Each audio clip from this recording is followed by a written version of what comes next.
Сегодня хотелось бы поговорить о женщинах в антисоветском вооруженном сопротивлении в Литве после Второй мировой войны. И этот наш разговор и выпуск в целом посвящается Диане Ромуальде Глемжайте Булавене, поэтессе партизанки. В эти дни уже исполнилось 100 лет со дня ее рождения, но и примерно в эти же дни, чуть позже, в 1949 году она погибла в расположении партизанского отряда вместе со своим мужем от рук предателя. И вот в начале такое обращение, такой вопрос. Скажите, пожалуйста, почему о женщинах-партизанках даже в Литве самой говорят меньше, чем о мужчинах? Нужно заметить то, что вообще во всей Европе о женщинах, участницах вооруженного сопротивления довольно-таки долго не говорили вообще или говорили только как о каких-то отдельных эпизодах, отдельных личностях. Если мы посмотрим на итальянскую историографию, мы это тоже увидим, что сопротивление итальянское – это да, женщин в нем нет.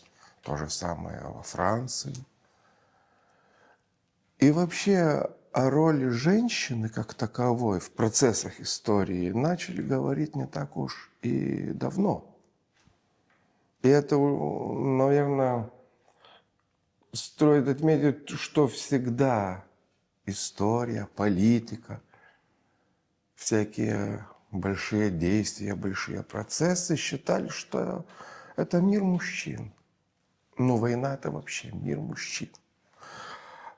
Если Европа заговорила о женщинах как равноправных членах сопротивления, партизанских движений где-то примерно, может быть, 30-40 лет назад, то в Литве мы начали говорить сравнительно недавно. Конечно, нельзя сказать, что о них никто не знал, их никто там не занимался расследованием женщин в партизанском движении. Такие расследования были, но они были, скажем так, единичные. Это был, скажем, интерес отдельно взятого расследователя. Еще на женщину всегда смотрели как, она где-то в тени, она где-то рядом. Если партизан, то это молодой парень с автоматом, который борется за свободу. А женщина где-то там, возле или за его спиной. Это та, которая стирает, которая готовит еду, которая помогает, и не более того. Конечно, есть, скажем, некоторые личности, такие, скажем, примеры героизма, который через женщину передается еще сильней. Скажем, есть такой довольно-таки известный, скажем, бой. Партизан с войсками НКВД, это Кальничкис, было 80 лет в этом году. И там есть жена командира партизанского отряда, который там сражался, которая принимала непосредственное и активное участие в этом бою и там погибла. Уже в то время люди там слагали песни народные о ней. Потом она тоже стала как бы одним из героев сопротивления антисоветского. Наверное, все знали, что есть Нейфальтене Пушайте. Она участвовала там, стреляла из пулемета и так далее и тому подобное. И по сути все. Мы знаем несколько связниц, довольно-таки женщин и девушек, которые внесли огромный вклад в партизанское движение. Но тоже мы говорим о личностях, которые как бы дополнение или иллюстрация к этому общепринятому мужскому нарративу в партизанском движении. И где-то, может, 10 лет назад, 6-7, когда уже о женщинах начали говорить как бы о них, как, скажем, как в группе, но тоже чаще всего это идет через такую, скажем, эмоциональную призму. Кто они, что они чувствуют, они тоже были в этом движении, вот их воспоминания о том, как им там, что они делали, как они жили, зачем они попали и так далее и подобное. Но это больше, эти расследования, они основывались на каком-то ментальном и, скажем, основании, а не на таком довольно-таки историческом, эмпирическом основании. И примерно 5 лет назад группа историков нашего учреждения занялась уже таким целенаправленным расследованием женщин в партизанском движении в Литве. Это уже когда мы берем за основу архивные материалы, уже берем за основу дневники, воспоминания и разные другие вещи уже. И когда мы женщин рассматриваем как группу, мы занимаемся расследованием женщин-партизанок. На данный момент мы закончили практически сбор информации и, скажем, такой уже первый этап анализа этой информации. И в планах у нас еще сделать то же самое с группой связниц и женщин, которые как бы то, что в советском понимании называлось подсобничество. Да, это те женщины, которые помогали.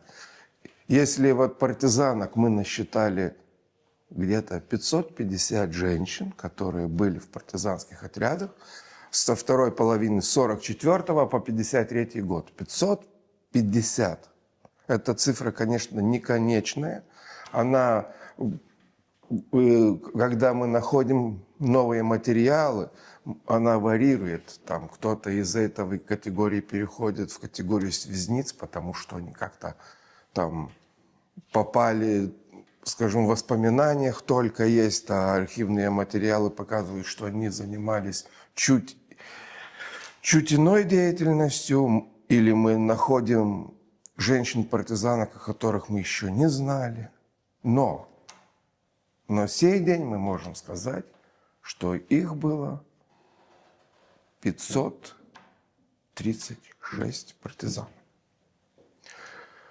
Это, прошу прощения, непосредственно в отрядах? Да, непосредственно те женщины, которые какое-то время были в отряде.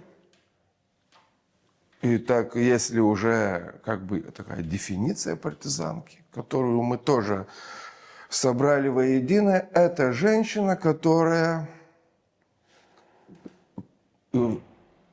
определенное какое-то время была в партизанских отрядах, принадлежала к вооруженной структуре, выполняла указания командования. Это, в нашем понимании, партизанка. И, следовательно, вот эти вот 536, они могли и воевать с оружием в руках, не только выполнять вспомогательные функции. Да, они делали все то, что требовал текущий момент. И если вот говорить о функциях, вот кем они были в партизанских отрядах, то они были от, скажем, от работы в штабах, там, округов, сборных, чаще всего занимались медициной. Да? Там мы можем говорить, что вот в Тауру Апигарда, да, это Сувалькия. Есть Тауру Апигарда, которая разделена на сборные. Так вот, в штабах этих сборных был санитарный отдел. И чаще всего санитарным отделом руководила женщина. И практически без исключений это были студентки медицинского факультета, которые по одним или другим соображениям или причинам бросили школу, бросили легальную жизнь и ушли в партизанские отряды.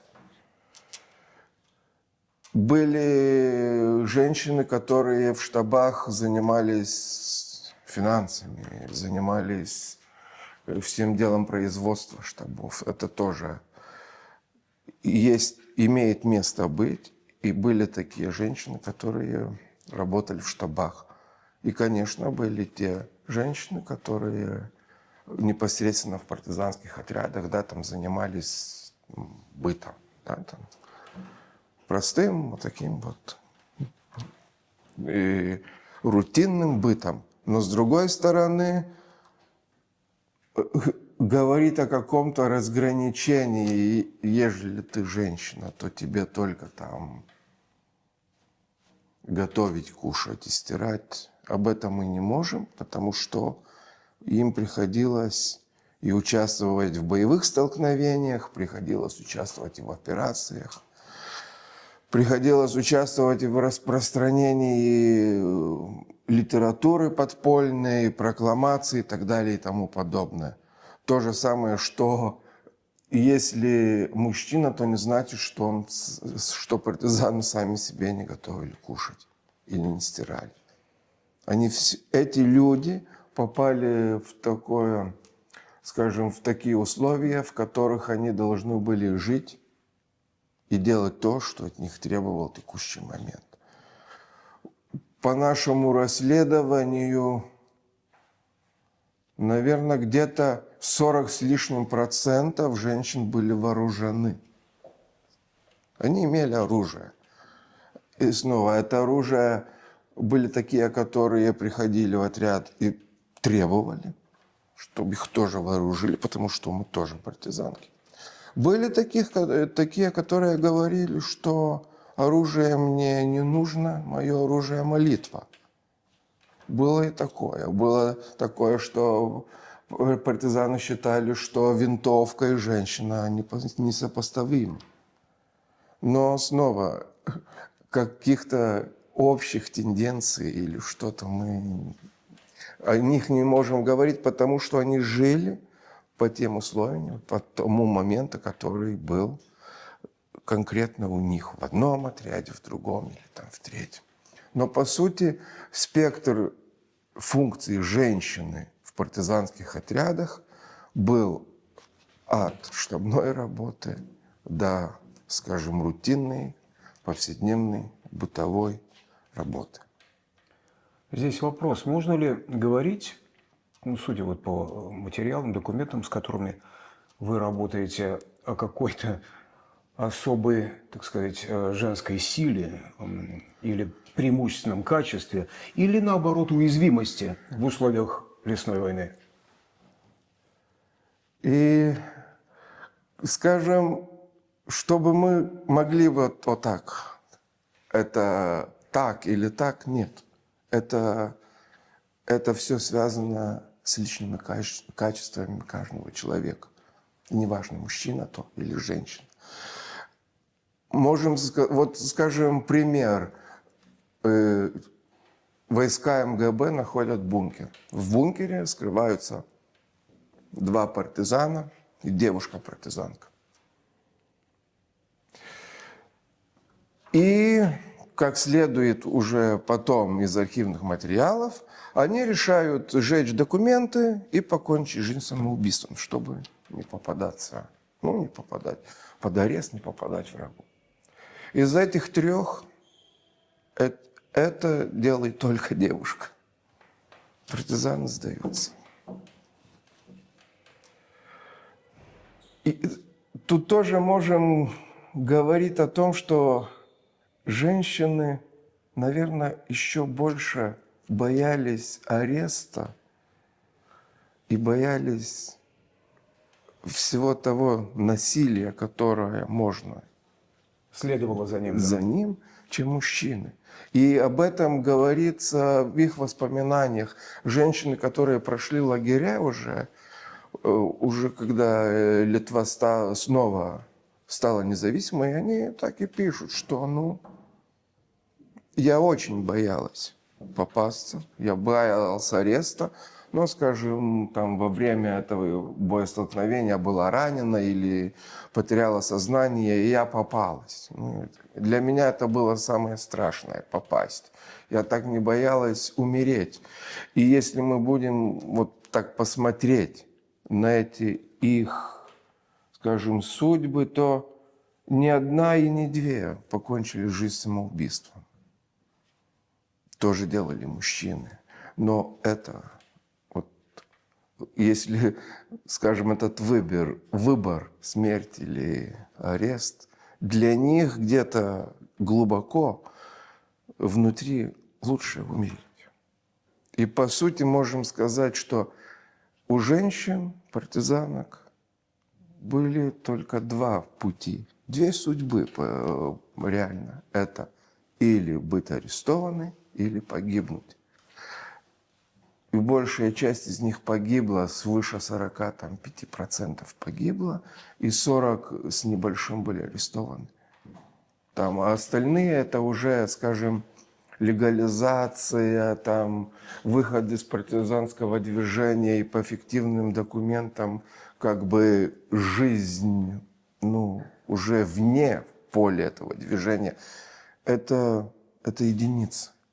Если мужчины путь легализации выбирали довольно-таки часто, то среди женщин этого практически нет.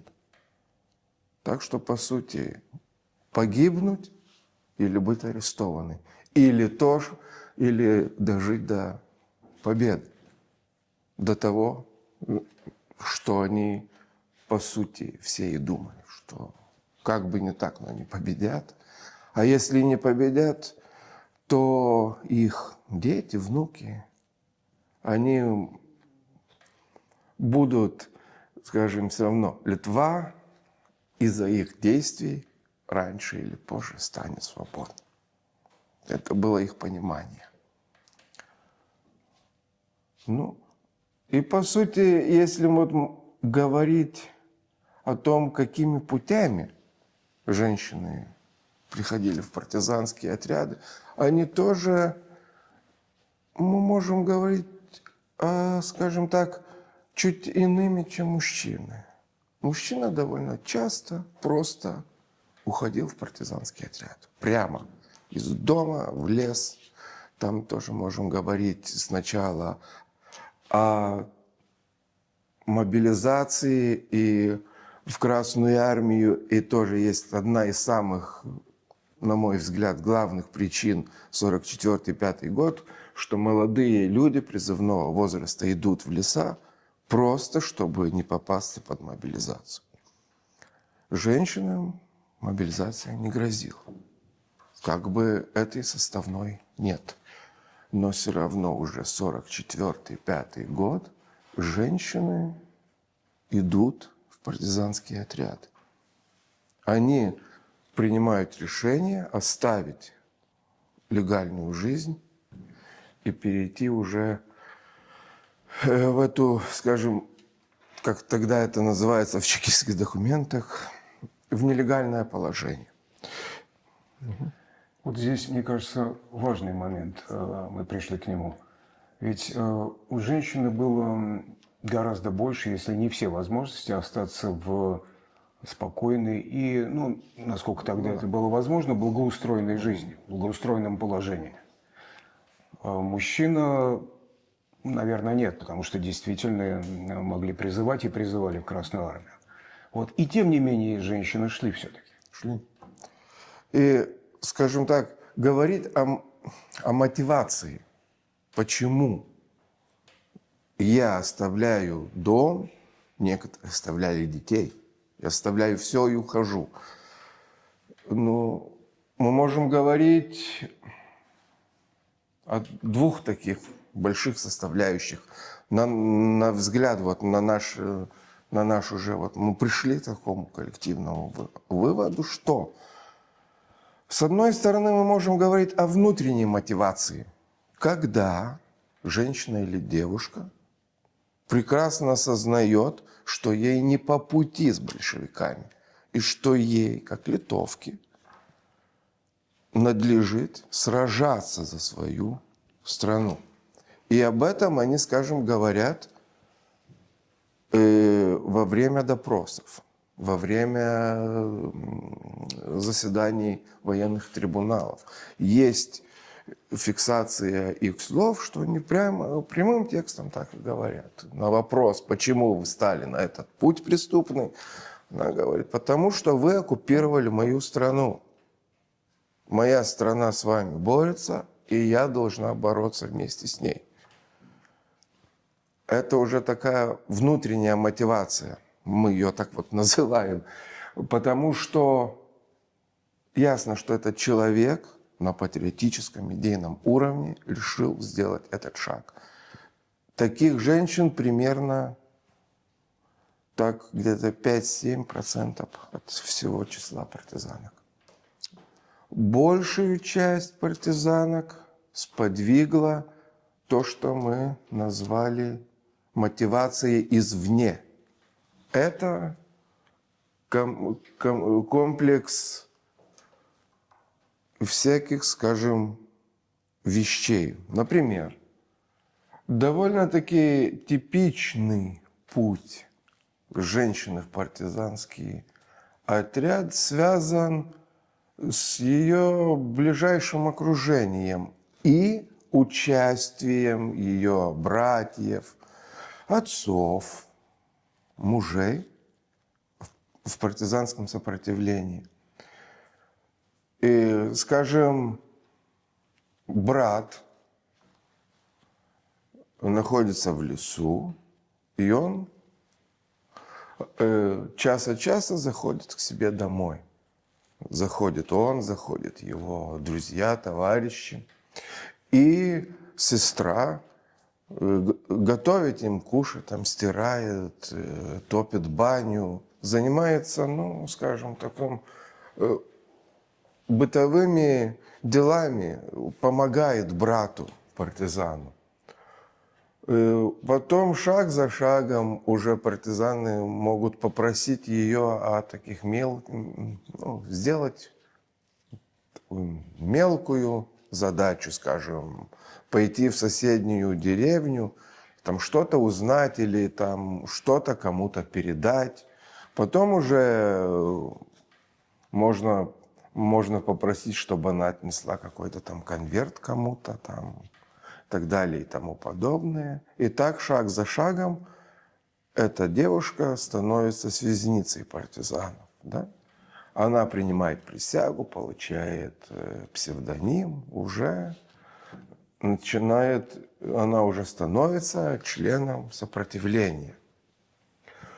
С другой стороны, о действиях партизан, о их ближайшем окружении и так далее и тому подобное, чекисты тоже имели довольно-таки ясное представление, если мы говорим о конкретных местах, о конкретных отрядах, потому что сведения они добывали во время из арестованных партизан, во время допросов и путем агентурных сообщений. И нужно иметь в виду то, что практически с 1944 года чекисты создавали обширную агентурную сеть, которая практически там за 5-6 лет окутала всю территорию Литвы. И вербовались также и люди из близких родственников партизан, вербовались люди из соседей и так далее и тому подобное. Так что архивные материалы дают, скажем так, довольно-таки ясный вид, что информацию чекисты имели. И они чаще, уже получив достаточно, на их взгляд, материала, что, скажем, девушка Н имеет связь с партизанами, начинали на нее давить. Это могли быть, как тогда они называли, негласный арест или негласно снять. Это когда идет просто какая-то беседа, она, скажем, секретная, насколько это возможно, чтобы никто там из ближайшего окружения даже не знал, что эта девушка или женщина имела какой-то там разговор с чекистами. И в этих разговорах довольно-таки четко и ясно им давали понять, что органы госбезопасности знают о ее брате и о том, что она сама чем-то там занимается, что они видят. И об ее деятельности уже известно достаточно. И предоставляется, ну, скажем так, на выбор: или ты сотрудничаешь с нами и помогаешь нам, даешь информацию, там, становишься нашим информатором или агентом, или ты уже попадешь в эту систему, будешь арестована и со всеми из этого вытекающими последствиями. Довольно часто девушки соглашались с тем, что ну ладно, подписывали там соглашение на что они там будут давать информацию, и иногда от них этого не требовалось, просто устно там договаривались, это уже, скажем, другие нюансы. Но после этих встреч они довольно-таки часто, в большем количестве, уходили в лес, потому что они понимали, что это все, что дальше жить не будет никаких возможностей им самим. С другой стороны, они составляют очень большую опасность и партизанам. И это вот такой довольно-таки типичный путь женщины в партизанский отряд.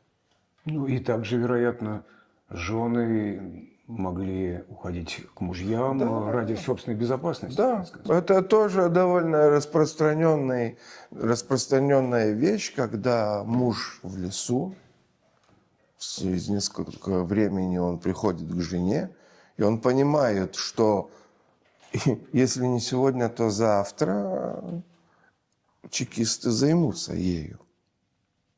И это уже не только опасность для нее, но и опасность для их, потому что связи, они не разрывались, они никуда не девались. Мужья приходили домой и имели там и разговоры, жены приходили в лес, там, в какие-то там обусловленные места. И это все, скажем, эта информация была очень важна для чекистов в понимании того, что происходит. И муж просто говорил: лучше у нас в отряде, чем тут, дома. И она уходила. Вы рассказали о том, как были в отрядах, о том, как приходили в отряды, но все-таки, если случалось так, что брали в плен, как женщины дальше проходили через арест, возможно, пытки, лагеря, как они держались? И архивные документы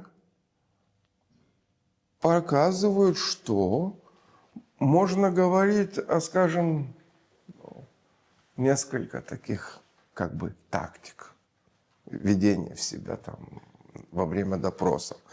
Как уже упоминалось, одни говорили прямо и открыто: я литовка, я должна бороться с вами, потому что вы захватили мою страну.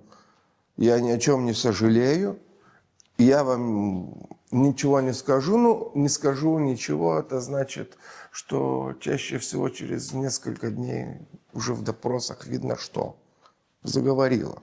Но это не значит, что она говорила полностью правду или говорила то, что в ее понимании она не могла сказать. Но там есть информация, она там дает, скажем, о том, о связняках, о там, своих соратниках и так далее и тому подобное. Но я хотел бы отметить то, что она свое решение никак не смягчала. Она прямо, ясно говорила, почему она в партизанах. Есть другая тактика, когда на вопрос, почему вы стали на преступный путь, девушка говорит, что я маленькая, наивная девчонка, которую обманули. Ну, наобещали, показали, сказали. Ну, а я ну извините. Понимаю, что я ошибалась. Есть еще одна, скажем, категория ответов на этот вопрос «почему?». То, что мне угрожали моей семье. Если мы не пойдем в лес, то нам всем будет очень плохо и так далее и тому подобное. Это тоже не значит, что такие угрозы имели место быть. Это уже трудно сказать и проверить. Но это показывает, на мой взгляд, лишь одно, что женщины всякими способами пытались как бы свое решение стать партизанкой, как, ну скажем, смягчить, что это не я, это обстоятельства, это кто-то меня заставлял, я не понимала и так далее и тому подобное. И по большей части именно вот таких. Те, что, скажем, свидетельство о том, что я вас ненавижу, я должна с вами бороться и буду бороться, это как-то таких слов меньше, а вот это больше, вот это, что ну вот как-то вот попало и попало. Сожалею и так далее и тому подобное. Пытки, конечно, имели место быть. И это не просто, скажем так, вот мы об этом говорим, потому что, должны были пытать, и пытали. Мы можем говорить об этом, опираясь на архивные материалы, о том, что были проверки. Это, конечно, тоже единичные случаи, но они были, когда женщина во время заседания военного трибунала говорит, что все, что я сказала во время следствия, было добыто под пытками. Иногда называются эти методы, иногда нет. Но, вот, скажем, следователь меня бил, грубо говоря. И тогда есть, скажем, такие моменты, когда трибунал принимает это во внимание, там есть документы, что направляется какая-то комиссия, там разбирается, было это или не было. Иногда устанавливают, что да, было, что следователь уже, скажем, превысил свои уполномочия, превысил то, что ему дозволено. Иногда это снова проходит, что нет, следователь не добыто материала, что следователь там что-то как-то, что все, следствие прошло в соответствии со всеми нормами советского правосудия, как они называют, хотя это не правосудие, это, конечно, это репрессивные аппараты, репрессивные действия. Но да, пытки, конечно, не имели места быть. А лагеря – это тоже, если советы не делали, скажем, какой-то разницы, мужчина ты или женщина. Если ты партизан или партизанка, ты чаще всего и получишь эти 25 лет содержания в ИТЛ. И женщины попадали в те же особые лагеря, где содержались те же, практически по тем же принципам. И там они встречались, несколько женщин из Литвы, партизанок, или там связниц уже больших. Они встречались там и с украинками, и с латышскими. Да, из Западной Украины. Да. Они попадали, арестованные женщины попадали в ту же систему и ту же, скажем, молотилку или мясорубку, в которую попадали мужчины. Никаких, скажем, там исключений из-за того, что, ну, ты женщина, этого не делалось. Смертной казнью были осуждены 3 женщины. После 50-го года, когда смертная казнь была возобновлена, мы имеем 3 смертных приговора. Расстреляны Что же они сделали такое? И они были партизанками и участвовали в каких-то вооруженных боестолкновениях, в которых погибли представители, там, скажем, советской власти. Что-то в этом роде. Ну вот что-то это такое. Это там действительно мы не можем говорить, что они сами там что-то как-то не просто присутствовали. Ну вот так сложилось. Да, есть 3 женщины, получившие смертную казнь. Скажите, пожалуйста, вот какая история из всех сейчас вам известных уже, на ваш взгляд, самая символичная для вас лично? И для меня лично-то это история вот как раз этой расстрелянной партизанки. Это Бунявичуте. Она родом из нынешнего, наверное, это будет уже Принайский район. Это представительница, скажем так, по соцпроисхождения, это из мелких крестьян, мелкое хозяйство. Но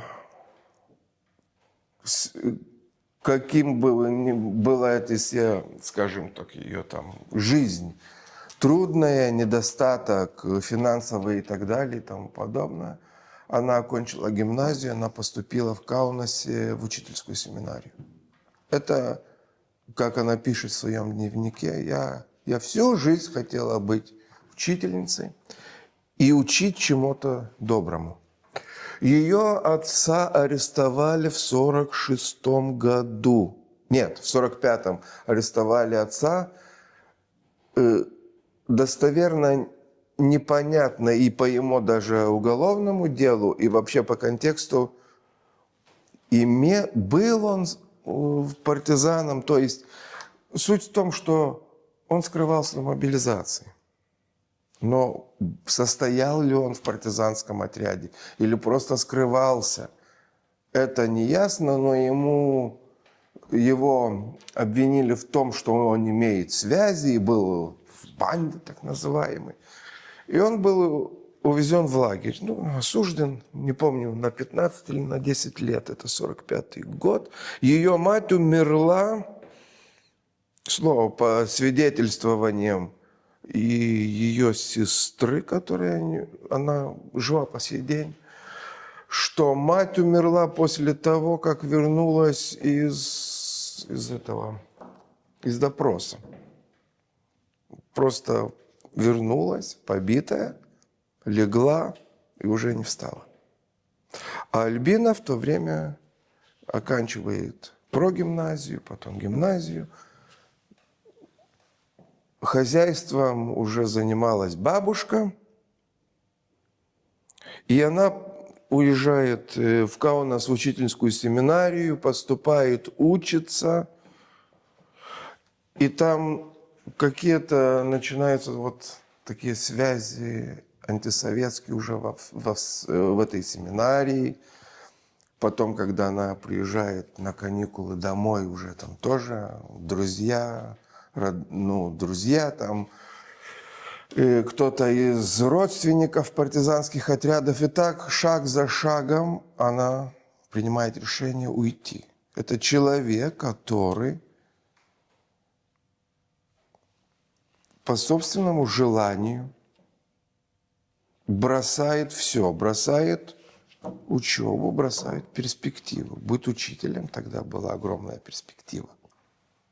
Она все бросает и в своем дневнике записывает, что все, я ухожу со своими идейными братьями. Я ухожу со своими идейными товарищами, потому что я это должна сделать, потому что кем буду я, если когда моей родине плохо, я буду в стороне, и потом как я смогу смотреть в глаза другим? И она просто уходит в лес. Ее арестовывают в 51 году. И на вопрос, почему, она отвечает, я вас ненавижу, большевиков. А почему вы нас ненавидите? А потому что вы арестовали моего отца. И я приняла решение бороться с вами всеми возможностями, которые я только имею. Она участвовала в городе Пренай с партизаном в расстреле местного коммуниста там. Там просто тоже был военно-полевой суд, который вынес приговор смертный этому коммунисту. И она с этим партизаном, изображая там пару влюбленных, прогуливались, дождались коммуниста,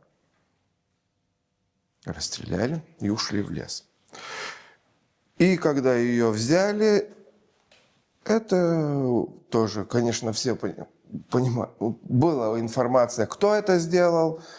Ее обвинили в участии в этом, скажем, террористическом акте, как тогда это называлось, в советском понимании. И ей вынесли смертный приговор.